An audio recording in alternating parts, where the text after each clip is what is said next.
Hey guys, what's going on? John here from What's Spinning, here tonight to chat about this new Drive-By Truckers album, The Unraveling. Drive-By Truckers are an Athens, Georgia alternative country southern rock group whose early days, like the days of Pizza Deliverance, I really wasn't into. They kind of just seemed cheesy to me. But they came out swinging in 2001 with Southern Rock Opera and kind of blew me away. The music that Drive-By Truckers started to put out became much more progressive, much more forward-thinking. This double album blew away everything else in modern country, and the stories that they were telling and the outlaw vibes were so captivating. Southern traditions, misconceptions, legends, figureheads, it's all on display here, and it's all really interesting. I could say almost everything else the same about their 2003 album Decoration Day. And of course, this bad boy here, 2003's The Dirty South, is easily one of the best alternative country albums I've ever heard. But ever since, to be perfectly honest, I've really been kind of up in the air on Drive-By Truckers. 2006 is a blessing and a curse. Actually had some really great moments, but some of the softer tunes were really boring. Brighter Than Creation's Dark actually had some really captivating songs lyrically, but it was ridiculously overbloated and even more overproduced. By the time the big to-do came along, to be honest, I was just so bored with Drive-By Truckers, and they were on such a roll that this was really disappointing for me. Not to mention, it might just be me, I might be nitpicking, but personally, I really missed the contributions of Jason Isbell. Now, I still stand on my ground saying that English Oceans has a handful of really great tunes on there. But, by the time they came out with their next album, American Band, I was so bored with them once again. And the singles leading up to this really haven't been that much better. This is an album that I wanted to like so much, but I've also been dreading. Let's chat about this thing. This album starts off with Rosemary with a Bible and a gun. It's a very light intro. It's a real shame, though. I don't really have a problem with Drive-By Truckers starting things off on a light note. But there was once this grit and unpolished sound to Drive-By Truckers, even at their lightest moment. That is long gone. I'll be real with you real quick already. This first track, it's really not hitting me hard. It's got all these moments and these lyrics that should, in theory, come off pretty epic, but honestly, they come off just flat. Thoughts and Prayers is just sort of okay in my book. To be honest, it's just very, very tame. At the end of the day, this track kind of sounds like something they would have done years ago. It would have landed on one of their better albums, but with just no teeth whatsoever. On tracks like this, I don't have anything good or anything bad to say. It just kind of breezes by and doesn't affect me at all. Yeah, this track goes over 5 minutes, but I'll be honest, it feels twice as long. Sadly, it seems that this fire that ignited the band years ago and led them to make some of their best work is just long gone. Heroin, again, does have some weird funk and grit to it.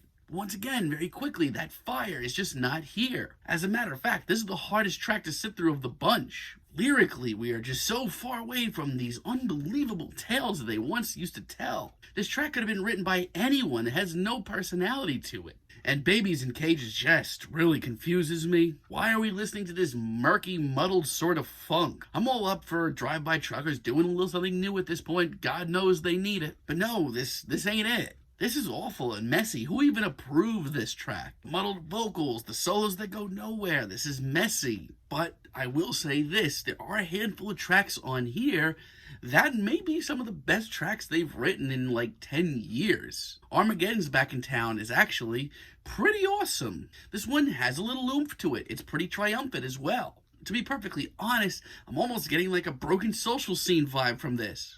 It's also thunderous and anthemic. Even the vocals here just seem like they have a new life breathed into it, especially compared with the rest of the album. I mean, yeah, there's a far cry from the days of the Dirty South, but this is the boost that I really needed, and it might just be a sea of really bland songs, but this track, this is awesome. And Slow Ride Argument, I have a lot of the same great things to say about. I mean, yeah, that flimsy production is still an issue. But outside of that, this one has a little swagger to it. A little bit of that fire is back in Drive-By Truckers. It's upbeat, it's punchy, it's a little wild. This really brings me back to a simpler time for the band. The dual vocals here are really great as well. Yeah, this is far from bad. I would love to hear more like this.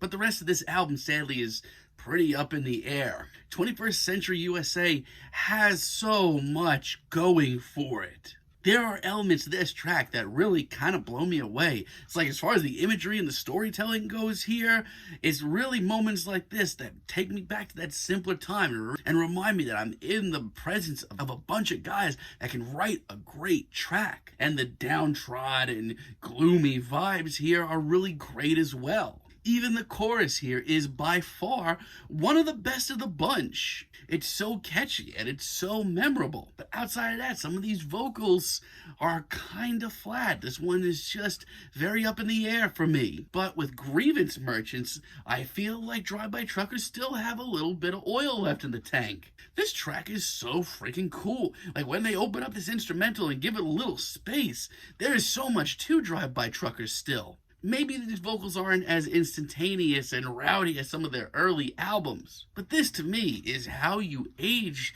in alternative country and southern rock and make it seem refreshing. It's a muscular to it, it sounds planned out. Lyrically, it's a little flimsy, but everything else about this track is epic and exciting, and I love a lot of it. Oh my god, but then we get Awaiting Resurrection, this 8-minute finale. And let me tell you, it is awful. As a matter of fact, it's practically 9 minutes and it's almost all spoken word, and god, is it hard to sit through. The bluesy licks are great, but who thought this was a way to end this album? This isn't good. This album sucks, man. I mean, yeah, there's a couple of moments that remind you of just the presence of the artist that you're in. There are some great albums in Drive-By Truckers' catalog that if you haven't listened to yet, I implore you to go and check them out. This isn't it. I mean, there's some fire on like 3 or 4 tracks, but overall, this is the most arduous album that they have ever put out. It is tough to sit through. The length of these tracks, they feel like they're twice as long. It's rough. I'm feeling a light 5, but let me know what you guys think down below. If you like this video, be sure to give us a like, give us a subscribe, and let me know down below what you would like for me to chat about in the future. And until next time, have a great day, guys.